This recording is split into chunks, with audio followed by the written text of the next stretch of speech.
আল্লাহ রাব্বুল আলামিন যখন মানুষ বানাবেন ফেরেশতাদের নিয়ে পরামর্শ করলেন, ফেরেশতাদের নিয়ে আলাপ করলেন, হে ফেরেশতা তোমরা চলে আসো, আমি দুনিয়াতে আদম বানাবো, আমি মানুষ বানাবো, যে মানুষ দুনিয়াতে আমার গোলামি করবে, আমার ইবাদত বন্দেগী করবে, এর বিনিময়ে আমি তাদেরকে জান্নাত দিয়ে দেব।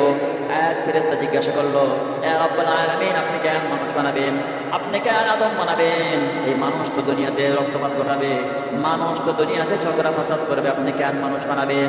সাথে সাথে আল্লাহ রাব্বুল আলামিন বললেন, হে ফেরেশতারা শুনে রাখো, ক্বালা ইন্নী আ'লামু মা লা তা'লামুন, আমি যা জানি তা তোমরা তা জানো না। আমার ডিসিশন এটাই ফাইনাল, আমি মানুষ বানাবো, আমি আদম বানাবো, আমার গোলামি করবে, সেই গোলামির বিনিময়ে আমি তাদেরকে জান্নাত দিয়ে দেব। ফেরেশতাদের পাঠিয়ে দিলেন, জমিনে পাঠিয়ে দিলেন, হে ফেরেশতারা তোমরা যাও, দুনিয়াতে যাও, মাটি নিয়ে আসো, কাদা মাটি নিয়ে আসো। সাথে সাথে ফেরেশতারা মাটি আনার জন্য গেলেন। যখনই মাটি আনার জন্য গেলেন, মাটির কান্নায় পড়ে গেলেন, মাটি আনতে পারলেন না। ব্যর্থ কণ্ঠে আল্লাহর কাছে খালি হাতে ফিরে গেল।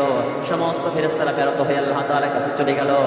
একজন সর্বশেষ বাকি আছে, মালাকুল মাউত। মালাকুল মাউত যখন মাটি আনার জন্য চলে গেলেন, মাটি কান্না পড়ে গেলেন, মাটি অনেক কান্না করলো, মাটির মহব্বতে পড়ে গেল। মালাকুল মাউত বললেন, হে মাটি তুমি শুনে রাখো, আমি তোমাকে নিয়ে যাব, আল্লাহ আমাকে আদেশ করেছে, আল্লাহর হুকুম তোমাকে নিয়ে যেতেই হবে।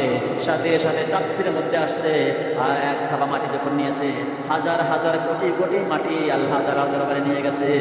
সুবহানাল্লাহ, আল্লাহু আকবার। যখনই মাটি নিয়ে গেছে, আল্লাহ রাব্বুল আলামিন বলেন, হে মালাকুল মাউত তুমি মাটি নিয়ে আসছো, তোমার দ্বারা সম্ভব একজন মায়ের কোল থেকে সন্তানের রূহটা কবজ করা। যাও যাও, তোমাকে আমি এই রূহ কবজ করার দায়িত্ব দিলাম।